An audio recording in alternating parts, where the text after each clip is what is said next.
this time, let the record reflect all 15 jurors have returned to the courtroom. Everyone may be seated. Counsel waive the call. Yes, sir. Call your next witness.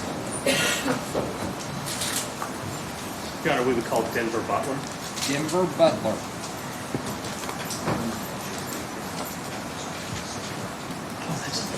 Thank you.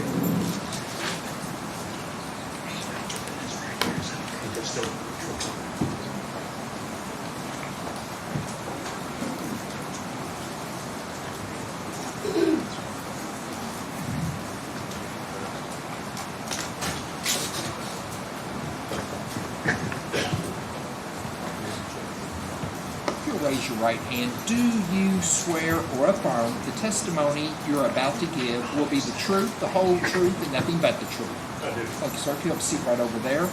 Please sit as close to the microphone as you can, and please answer all questions asked of you. Mr. Butler, proceed when you're ready. Thank you, Your Honor. Can you introduce yourself, ladies and gentlemen, of the jury, please? My name is Denver Butler. And before we get started, we're not related. We're not. All right. You tell, ladies and gentlemen, of the jury, you were a police officer, correct? I was. And can you tell them a little bit about your police experience, sir? So I started my law enforcement career in 1991 with the Jefferson County Sheriff's Department in Louisville. And then in September of 91, I was hired on with the Jefferson County Police Department. In 2002, I was promoted to sergeant. And then 2003, the Louisville Police Department and the Jefferson County Police Department merged and created the Louisville Metro Police Department. And I finished out my career there, retiring in 2012. And while you were with the, let's kind of break down your experience with the police department. What, did you work homicides? I retired from homicide, yes. Okay, tell us a little bit about your experience investigating homicides, sir. Experience with homicide started when I was a sergeant in our criminal intelligence unit, where I would work as a support role for the homicide unit if they needed someone surveilled, interviewed, just whatever support roles we could handle. And then in 2008, I was transferred to the homicide unit as a sergeant and worked one of the shifts which picked up homicide cases, and then about a year and a half later we created a cold case unit, and I was a sergeant over that unit until my retirement in 2012. Okay, you mentioned the term cold case. What, just the ladies and gentlemen of the jury that may not know what that is, what's that? So a cold case is a case that has gone unsolved for a period of time, and either the assigned detective had been transferred out.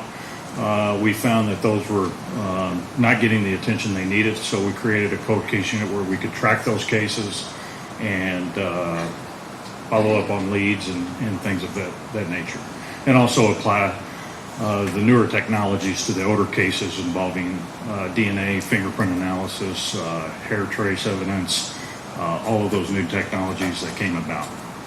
And sir, when you left in 2012 as a retirement from LMPD, can you tell us what the next part of your career was? I then served 2 terms as a Kentucky State Representative from the South Louisville District 38, and did that for 2 terms. And then while serving as a state representative, I served on the Justice Committee and other criminal justice related committees. Okay, what's the Justice Committee, since you mentioned that? I was the chairman of the subcommittee that handled the budget for the Justice Cabinet, which was about a $6 billion budget. At some point, were you appointed to lead a state agency? I was. After serving as a state representative, I worked for 2 years as for a governor in the Justice and Public Safety Cabinet, and served as commissioner of the juvenile justice system, and also worked as a senior advisor on criminal justice issues to the administration. And since you left that, can you tell ladies and gentlemen of the jury what you do now? So in 2020, I founded a nonprofit called Clemency Investigations, which focuses on reviewing convictions with a claim of innocence. And have been doing that ever since. And I also have a consulting business that after I retired I'd opened that did expert reports for civil right violation claims in federal court and some state courts for a period of time. And so with your work with investigating, some of these words are legal terms, investigating clemency, explain, like, who hires you? How does that work specific to that nonprofit? So right now I'm working with two prosecutors' offices, one in Michigan and one in Tennessee. Kind of the government's response to wrongful convictions has been to create units within the prosecutors' offices called conviction integrity units, and it's usually a prosecutor assigned to review those claims to see if there's any merit to it. I partner with them at no charge to them, no cost to them, and conduct the reviews and give my findings back to them.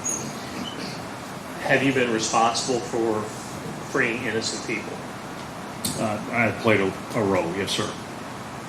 Now, in this case, we hired you to look at police searches and laboratory reports to help summarize those for the jury, correct? That's correct. Okay. And how much have you been paid so far to do that? I've been paid $2,200, and the total bill will be around $7,000. All right. So, have you been recognized as an expert by courts regarding crime scene analysis? For police investigations and police practices, yes, sir. Or I would tender as an expert as crime scene analysis, police practices. You may.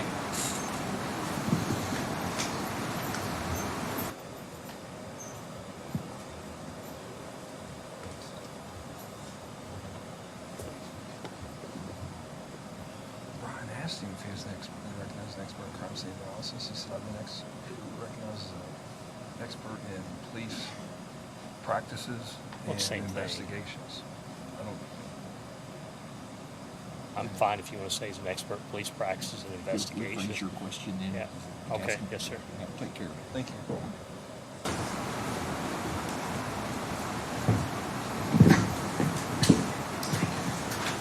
Let me rephrase my question.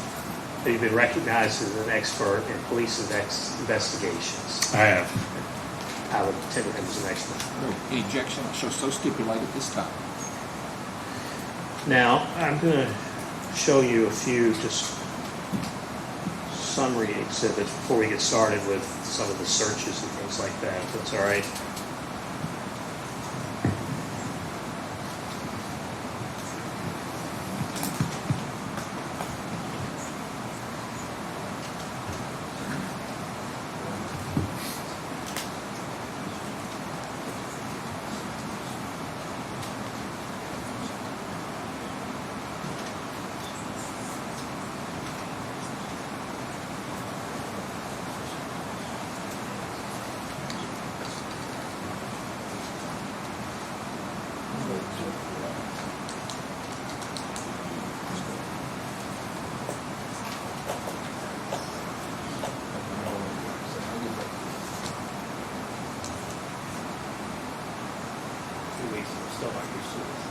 Yeah, approach, sir.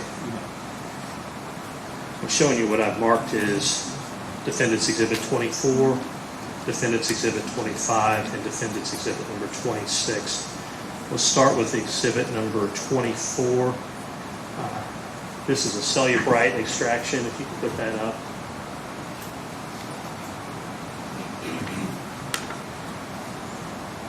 If you can't, let me know, and we'll just have to read it. Okay.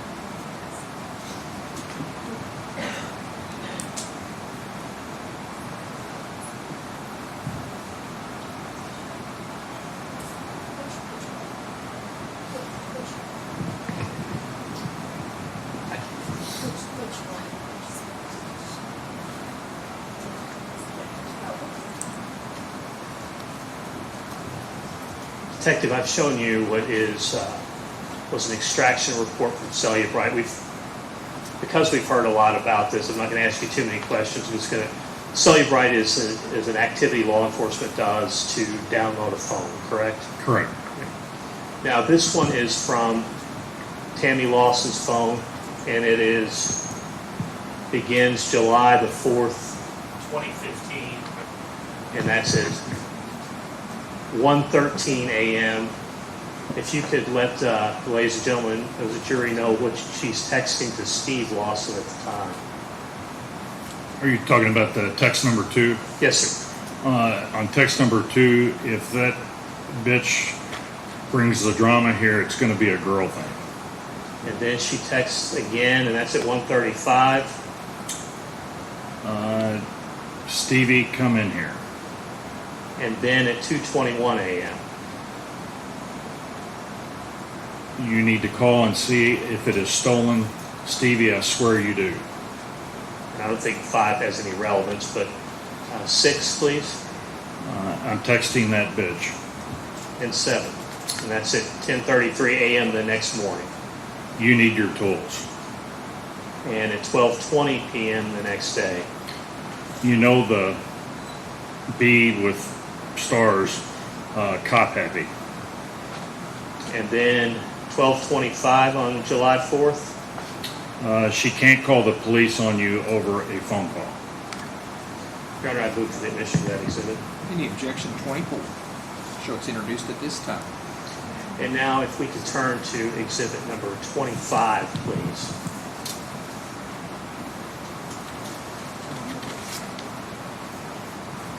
Phone records.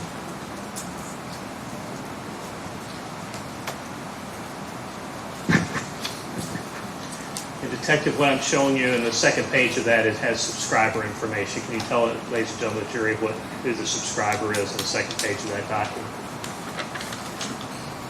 The subscriber is Tammy Lawson. Okay. And sir, these are AT&T records obtained by law enforcement. If you would look at line, the first highlighted one, which would be on July the 4th, and that would be at 2:31 a.m. because it's UTC time. We've learned about that.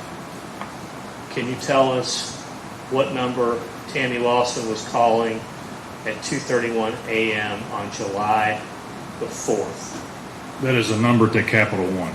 Can you verify that? Yes. Now, at 2:36, Tammy Lawson makes another call, and that one lasts for 1 minute 24 seconds. Can you tell us who that call is to? It's either the Nelson County Sheriff's Office or the Bardstown Police Department, and the bottom one is the other. Okay, so the next one is the Bardstown Police Department, one is the Nelson County Sheriff's Office, vice versa. That's correct. Your Honor, I move to the admission of exhibit number 20. Any objection to 25? Show that's introduced at this time. Now, if you would, you have exhibit number 26 in front of you, please. I do. Now, this is a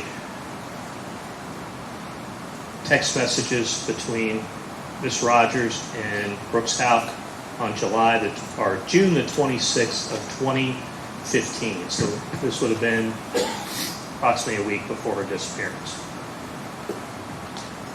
13:22, Ms. Rogers is texting Brooks. 13:22 would be 1:22 in the afternoon, correct? Correct.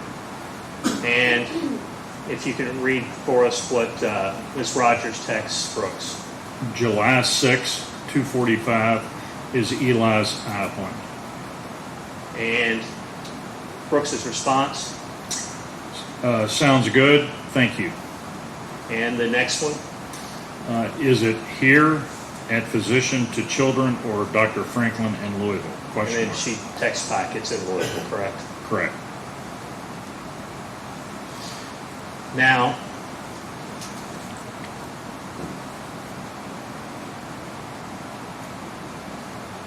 let's generally talk about, you can take that down, Sandy, about that.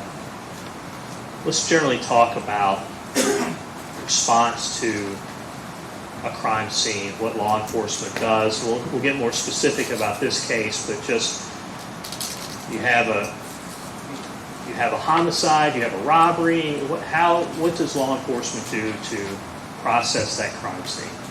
Law enforcement responds to a call, typically from a citizen, and once they get there, they assess the situation and then call whatever resources that are available to appropriately investigate the incident. Okay. So in this case, we've heard evidence that on July 5th of 2015, Ms. Rogers' car was found on the Bluegrass Parkway. You're familiar with that? Correct. Police responded. So what do they do? What do they do with the car? How do they process the car? I believe they moved the car on a wrecker to a secure facility where they control the environment, and then called in the specialists, the crime scene technicians, to process the vehicle based off the information they had at the time. And it would be a collaborative effort where the investigators would share with the crime scene techs what they believe happened, and then the crime scene tech would offer whatever technologies and resources they have to best collect whatever evidence they're looking for. Okay, in this particular case, he's talking about processing the car. Let me try to get to the right. There's so much here.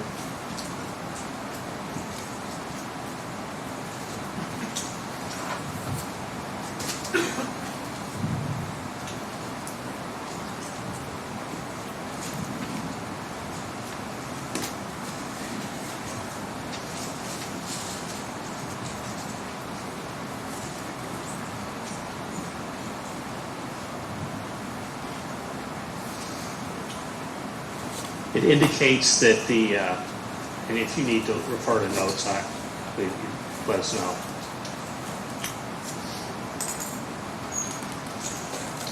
Did law enforcement swab the car? Correct. Okay, let's start with that. What does a swab mean? So you would be trying to collect any trace evidence, skin cell DNA, touch DNA, blood evidence, saliva evidence, and you would swab the areas that person or persons would have to access the vehicle or operate the vehicle or manipulate anything within the vehicle. So you're looking at interior, exterior door handles, rear view mirrors, front and back,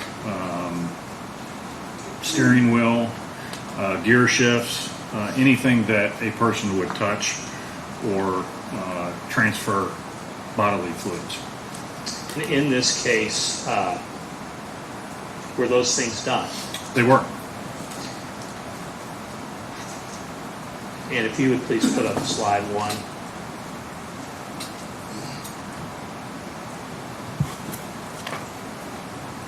Actually, not slide 1. I'm coming back to that. Slide 3, please.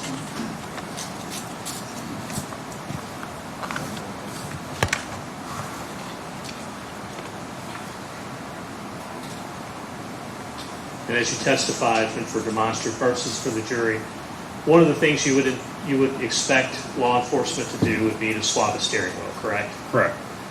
And why would you swab the steering wheel? Hopefully to identify anyone that operated the vehicle within a short period of time that may be involved in the car being abandoned on the roadway. Do you have to bleed or on the steering wheel to leave DNA? You do not. And what types of things leave DNA? There's skin cell DNA, coughing, sneezing would probably leave trace amounts of DNA. There's hair evidence that could be collected. And sweat can leave DNA as well, correct? And sweat can leave DNA. Now, likewise, would you anticipate that they would swab the front driver's exterior door? Correct. And did they do that? They did. And so we don't take so long. That's obviously you have to open the door to get in it, right? Right.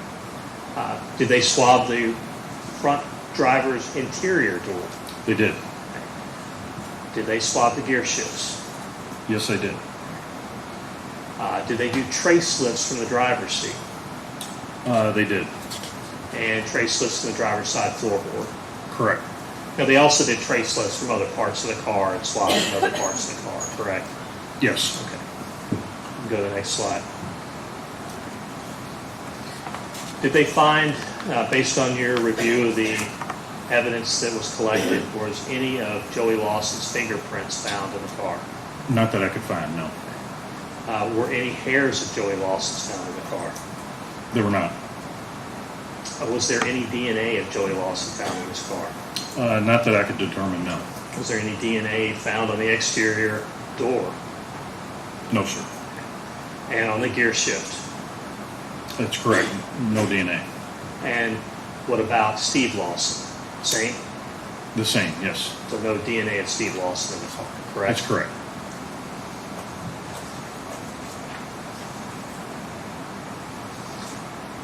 If you go to slide 5. There was one hair on the driver's seat that could have been tested for DNA that did not appear to be similar to Crystal Rogers' hair, correct? That is correct. And one in the driver's side floorboard, is that correct?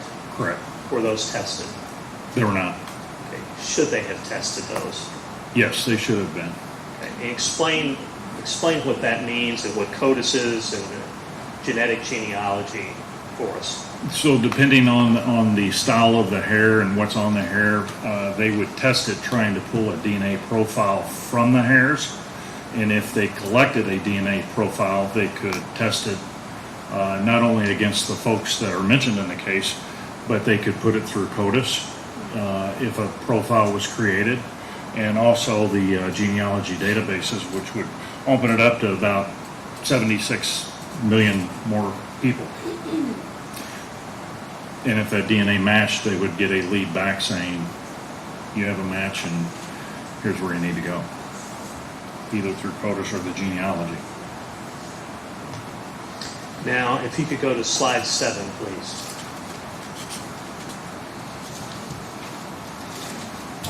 Was Brooks Houck's home searched? It was. And that was pursuant to a consent, correct? I believe it was, yes. And can you tell ladies and gentlemen what a consent is versus a search warrant? So law enforcement, if the homeowner is there, which I believe Brooks was the homeowner, they can ask. The homeowner doesn't have to allow law enforcement in. In this case, he cooperated with law enforcement, gave them consent to search, and I don't believe law enforcement found anything out of place. Was there ever any evidence collected that you've been able to find from reviewing this? I don't believe so, no. Were there photographs taken? Not that I'm aware of. Was there an inventory of what they looked at, to the best of your knowledge? And there's, in fairness, there's 2.5 terabytes worth of information here, so are you aware of that? Yeah, I am. Now, likewise, if you could go to slide 8, please. Mr. Houck's, Brooks's truck was searched on July the 6th of 2015. Is that accurate? It is. And based on your review, was anything of evidentiary value found in that truck? No, I think on the July 6th search of the truck, Mr. Houck cooperated with law enforcement and gave them consent. It wasn't pursuant to a search warrant. Now,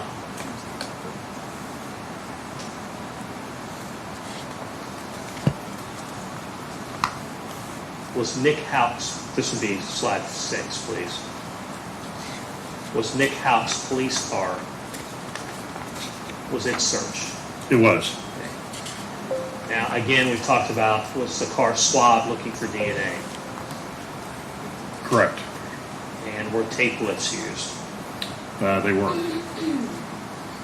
Was there any evidence, trace evidence associated with Crystal Rogers, DNA, anything along those lines in Nick Houck's police cruiser or on any of the items in Nick Houck's police cruiser?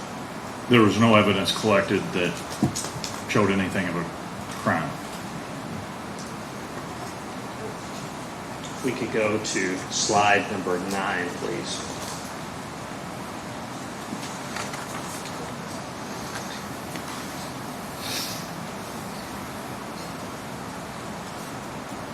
Now, there've been, and let's go through this, there've been a multitude of searches of the Houck property. Is that fair to say? That is correct. And the first search pursuant to reviewing the documentation was on July the 6th, correct? Correct. And again, try to go through this, get the important points out with not taking too much of everyone's time. It was searched again on July the 7th, correct?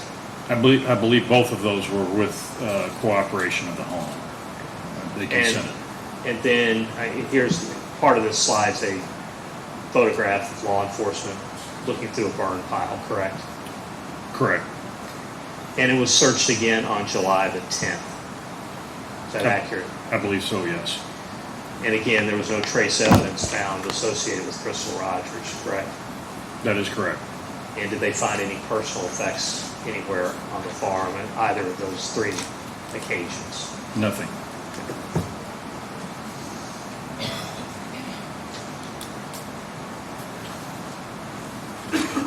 Now, on May the 14th of 2016, can you go to slide 10, please? Did law enforcement do a search of a white Buick that was previously owned by Anna Whiteside? Yes, sir. And again, did they take the car and did they take it into a secure location to process the car? They did. Did they do swabs and cuttings from the car? Yes, sir. And then, if I can,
before we get back to White Buick, I'm just going to show you 2 forensic laboratory reports related to the processing of Nick Houck's police car.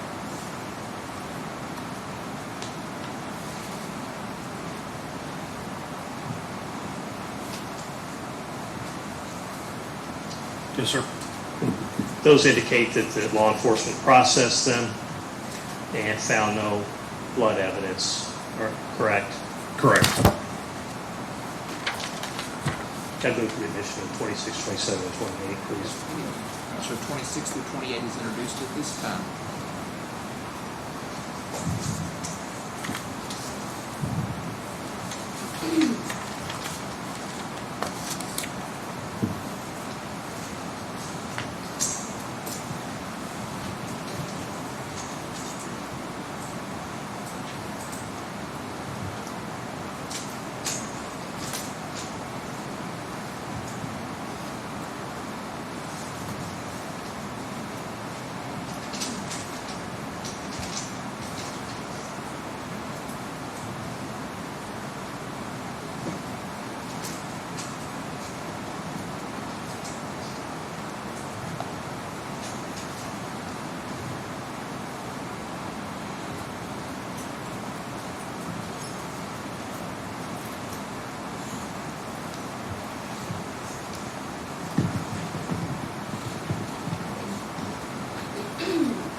Okay, Detective, I'm going to show you what I've marked as Defendant's Exhibit 29, 30, 31, and 32. 29 is a cutting from the carpet of Anna Whiteside's Buick. I don't know if it's a cutting, but it's the trunk carpet, correct? Yes, carpet in the trunk. And 30 is what's the picture of? 30 is, I assume that is, they're spraying, there appears to be stains in 29 in the carpet, in the trunk, and then a technique or technology that law enforcement has access to is called luminol, where you can spray a substance on stains and it will, once a light source is added to it, it becomes a color of a smurf, for lack of a better term, glows blue. And then from there, you would do further tests and analysis to figure out what it's reacting to. And that would be 29 and 30. And that's what you're talking about, where they're spraying. That's correct. And presumptively, they thought it could be blood that they looked at, correct? Yes, And they tested that like they should have, correct? correct. And the finding was no human blood, correct? That is Blood. correct. So they did, is it fair to say that they did what you would expect law enforcement to do with regard to DNA swabbing this car? Yes, Okay. And was any human blood found in the car? was not. Okay. Was any blood or tissue of Crystal Rogers found in that white Buick? No. I didn't move for the admission of those exhibits, please. 29, 50. 29 through 32, the objection. I'll show those are introduced at this time. Now, they also did hair collection from the car, is that correct? Correct. You could put the slide 12 up, please. And multiple hairs found in the car, is that correct? I believe so, yes, sir. And that included animal hairs, pubic hairs, mixed race hairs, is that accurate? Yes. Now, one hair was deemed, and I'm trying to quote from the report, similar in color and limited microscopic characteristics. You're familiar with that? I am. So as an investigator, at that point in time, what do you do if you have a dissimilar, similar and limited characteristics are similar? If you're an investigator, what do you do if something is limited, similar and limited characteristics? You would talk with the crime scene techs and especially the lab and see what you could do to further identify that hair. And I think in this case they did do that. And what did they do? It's a process. I've talked on the phone dozens of times about it. I don't know how it's done, but it typically consumes the hair. You sent it for DNA, is what you're... Yes. Okay. And in this case, this was sent off for DNA as you would expect. It was. And were they able to get a profile? They were not. And it's not their fault, but the hair was consumed, correct? Yeah, I mean, that's part of the process.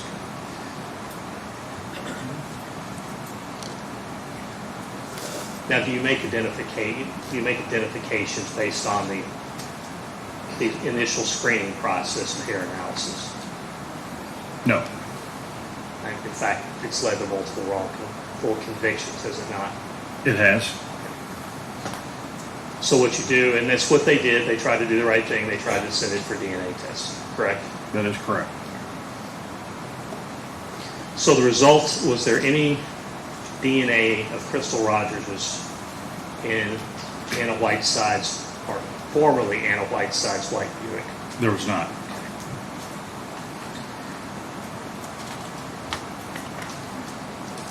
Did they exercise a search warrant on 3505 Cox's, Whiteside Road, Cox's Creek? Yes, sir, they did. And they were looking for what, sir? Cleaning products, vacuum, cleaning rags, and they recovered, I believe, a vacuum cleaner.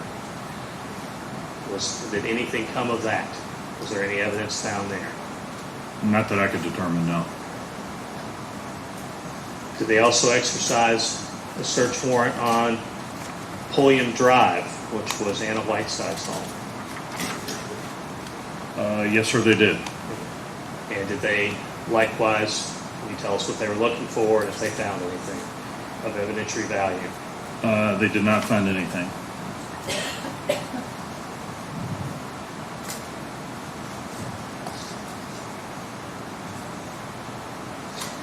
Now, moving forward, it's a search of Fabian Ballard's property, which would be slide 18, as well as, I believe, the Houck farm at 345 Pascal Ballard Road. Are you familiar with that? I am. And this would have been in August of 2016, is that correct, sir? August 30th, 2016.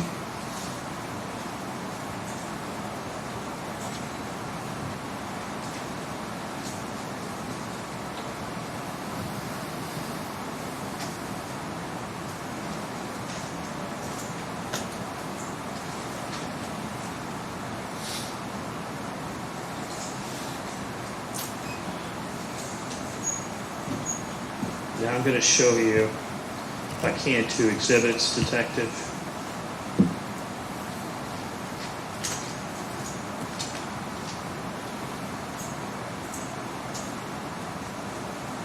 Go ahead and show me, please.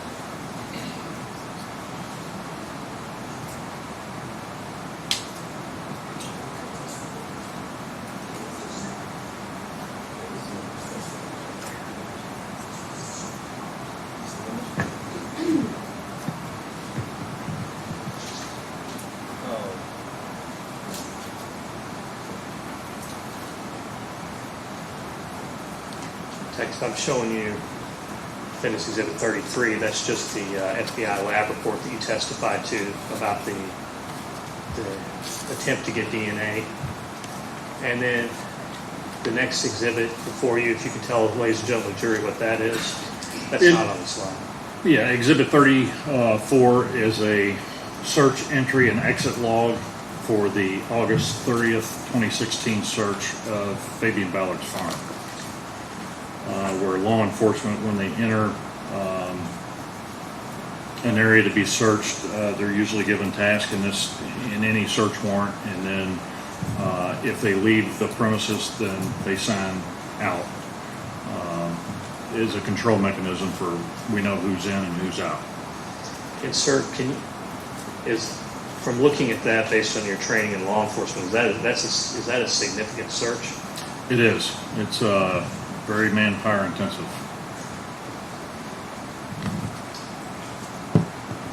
And during that search, they found a front loader at Fabian Ballard's property. Are you familiar with that, sir? I am.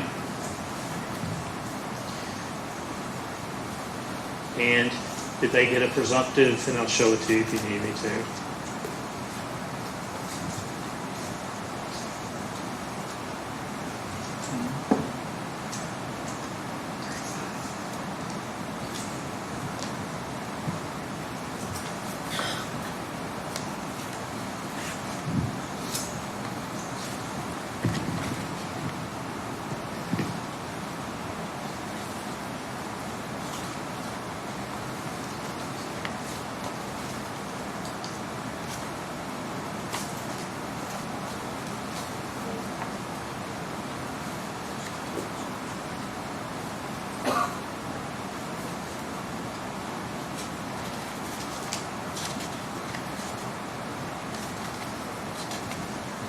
Detective Mr. Butler, I'm going to show you what I've marked as Defendant's Exhibit number 35. I'm also going to show you some evidence tech notes related to that.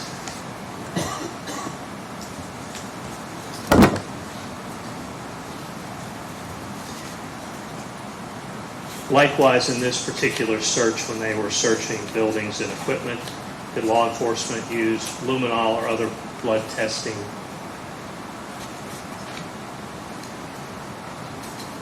They did. I just want to back up on Exhibit 34 is also, it's 8:30 and 8:31:16. There's It's a two-day two-day search. search, and I think there's 13 pages of sign in and out of personnel being utilized. I'm sorry, now on 35? 35, along with that search, they did luminol testing in multiple places, but they got a presumptive positive from a front loader. It appears they did, correct. And can you explain what a presumptive positive for blood would be? So just like the carpet, they would spray and it would glow, turn a different color, and that would be an indicator that there may be blood presence. So it could be, so did they do what they were supposed to? They did, Okay, and they sent those examples off, correct? correct. And was there any blood found? There was not. During this 2-day search with, I don't know how many officers, but a lot, correct? 13 pages, so you figure 6 to 7 pages a day. I'd say there's 20 to a page, quite a few. And was there any, and is also involved Rosemary Houck's farm too, which is a 345 Pascal ballot, as well as Fabian's, is that right? Correct. If you could go to the next slide for us. And did they find any trace evidence associated with Crystal Rogers on either of those farms in this 2-day search? Nothing. Did they find any personal effects of Miss Rogers? They did not.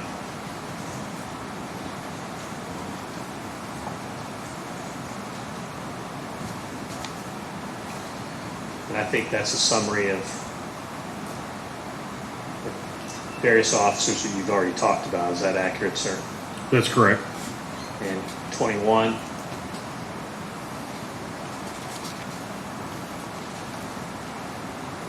There's also digging on that farm as well. Is that correct, during that time? There was. Now I'm going to go back a little bit here to November 16th through 20th of 2015. Are you familiar with bodies of water in and around that area? Melody Lake, Sportsman's Lake, Fagan Branch Reservoir? I am. And did law enforcement search those? They did. Okay, and how did they go about doing that? I believe the Louisville dive team worked with them, and the FBI also brought in a specialty dive team from Miami and used the newest technology, including sonar and videos, to search the bodies of water.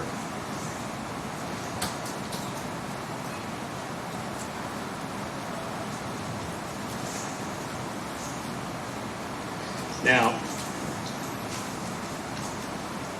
you talked a little bit at the beginning of our discussion about the difference between consent and search warrants. And for brevity person, the consent, you ask the person, hey, can I do this? And they say yes or no, correct? Correct. Okay.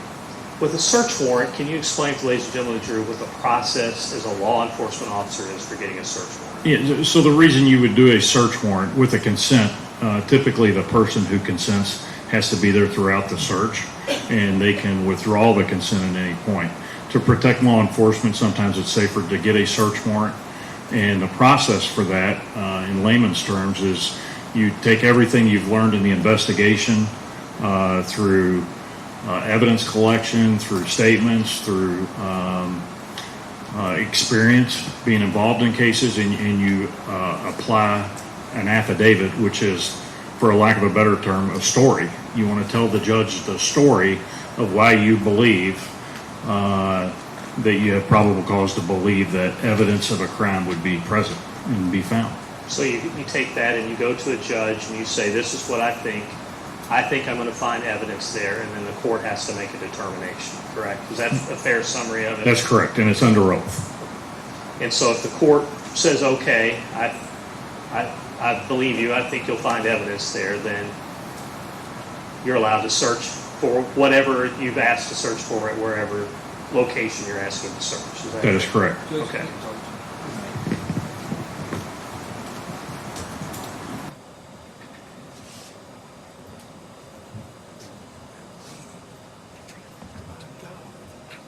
Move us along. That's not leading on anything important. It's just When you foundational end the stuff. question with correct, I mean, Let's don't lead the witness. I'll try not to lead. Okay. Before sustain we, the objection. before we, I mean, on this foundation stuff, you're not leading. No, I mean, it's going to no. take twice as long. no, I mean. I'll I'm try okay not with to- the I'll try not foundations. to Don't- do a don't- leading I on a don't- zinger. Well, I don't need your little comments at the end, okay? I'll try not to do it that way. Sustain the objection. Thanks.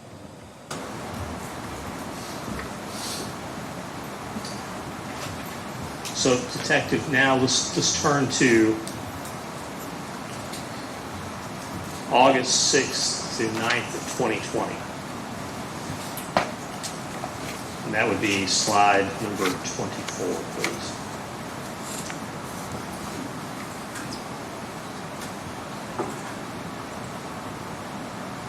Okay, was there a search of the Houck family farm on 345 Pascal Ballard Road between August 6th and August 9th of 2020? There was. Now, can you give us a brief overview of what law enforcement was looking for as far as physical evidence at that time? They were looking for any DNA, trace evidence, effects of Crystal Rogers, anything of evidentiary nature to show that a crime had occurred. Now, at this point, I want to talk to you a little bit about blood evidence, if we can. We are 5 years and a month from Miss Rogers' disappearance when the search is conducted. Explain why law enforcement might be looking for blood or DNA evidence 5 years after a disappearance. Because my experience with homicide investigations is, in this case, from what I know and from what I've read, it's a reasonable belief that it would still be there. That DNA could still be present. Any trace evidence could still be present. And so that's, I mean, DNA is difficult to cover up, and it has been found on older tools that were, hundreds of thousands of years or thousands of years old. They were able to collect DNA from stuff. In homicide cases, many times, like a handle of a knife or a gun, they can go back in and find years later DNA in those handles and the crevices or things like that. If blood is spilled on a carpet, in your experience, is it easy to clean? It's easy to clean the carpet, but it's extremely difficult to remove all the DNA. What about, in your experience with flooring, if there's crevices, cracks, wood, is it easy to remove blood or DNA evidence? On the surface, I would say someone would think it is, but even concrete, it would absorb, blood would absorb into that. Blood is going to find, or any bodily fluid would drain into the crevices, and that would be a place that you would look to collect DNA, and it would still be there years later. What about outside? If you think a crime occurred outside, can you still look for evidence, or would you still look for evidence? Sure. Yeah. Explain that for us. In many of the cases, homicide cases I've worked, outdoor crime scenes tend to give a lot of DNA evidence. It's there. It may soak into the ground. it's evidence just like the inside. And on outside crime scenes, it's very difficult to cover it up or to clean it up. So the FBI, in your opinion, they didn't do anything wrong by going and asking to search again 5 years later? I think they were doing their due diligence, and they brought in the best of the best and the brightest of the brightest from the country to search for any evidence to lead to a crime. And let's talk a little bit about what they used on this August 6th through 9th. Did they use canines? They did. Did they use drones? They did. Okay, explain why law enforcement might use a drone in their searching. To search for clothing, to search for bodies, to search for undisturbed earth mounds.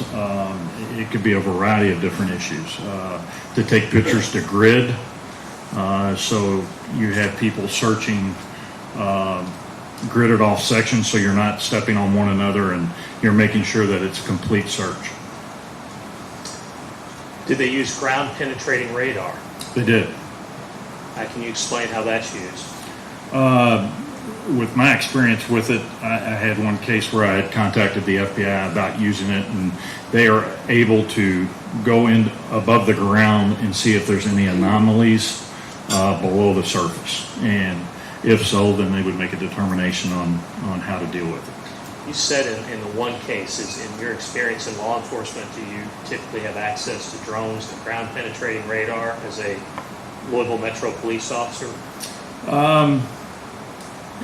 We would reach out to the FBI for assistance, and in the case that I had, I reached out, and it was determined it wouldn't have been viable to check because there had been a parking lot and a condominium built on top of the property.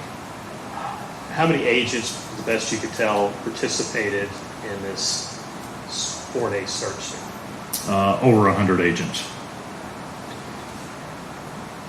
Did they use luminol, and I'm not even going to attempt to say it, if you can tell me what that other word is from the search warrants and what the purpose of those are? The luminol and I don't even know it either. It starts with a PH, and it's a long word. And that would be to spray to see if there's presence of blood. And they collected fabric, correct? They did. And did they find blood on that? They did not. Did they search ponds on the property? They did.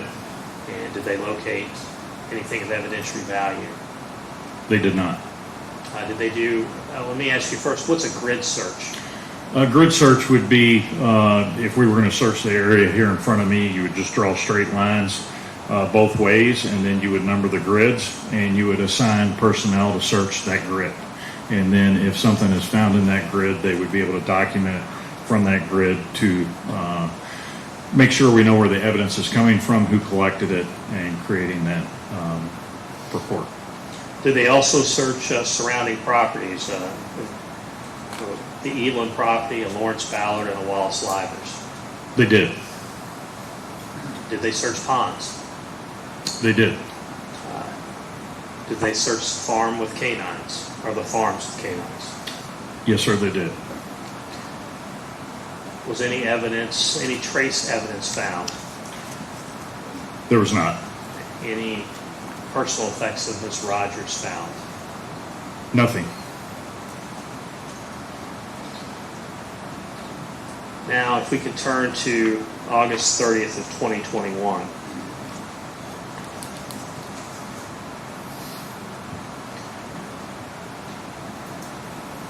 Did the FBI search a property and properties near 108 North Howard Street? They did. And so when they do that, you can tell, ladies and gentlemen of the jury, what they did and what they found. So they dug up a driveway and a porch that was being developed, I believe, near the time of Crystal's disappearance. And they located some women's underwear that was under the driveway, which contained hairs, and located clothing underneath the sidewalk near the front porch. And the FBI, at the time they collected it, they thought that it possibly belonged to Miss Rogers. And did they test that? They did. And can you tell, ladies and gentlemen, jury, what those findings were? Crystal Rogers' DNA was not found on these items. Did they find anything that they could associate with Crystal Rogers? They did not. Now turning to October of 2022. Did law enforcement, primarily the FBI, once again search the Houck farm and areas around the Houck farm? They did. And how long was that search? I believe it was 3 days. And approximately how many agents did they have searching on this time? Over 20 agents.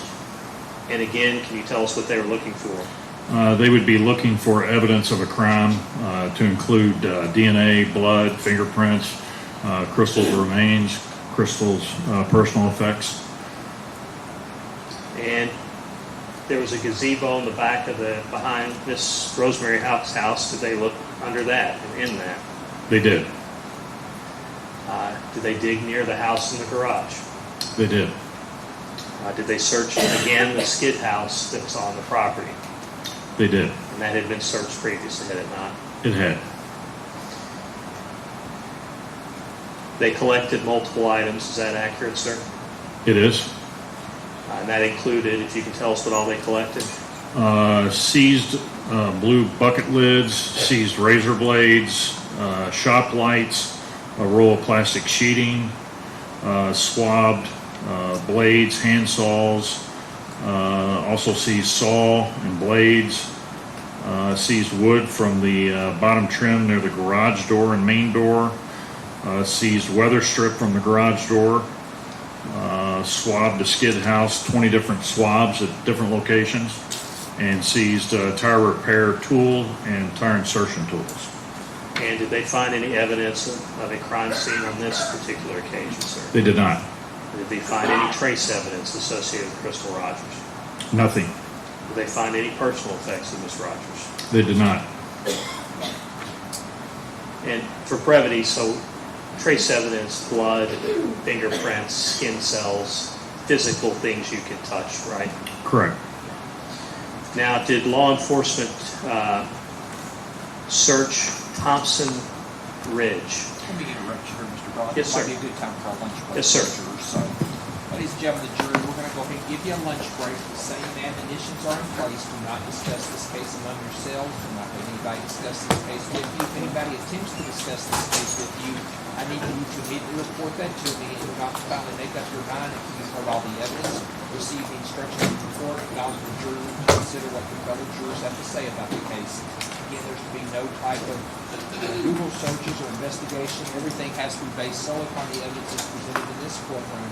I'll let you go with the bailiff. Will be back at 1:20. We'll be an hour for lunch. 1:20.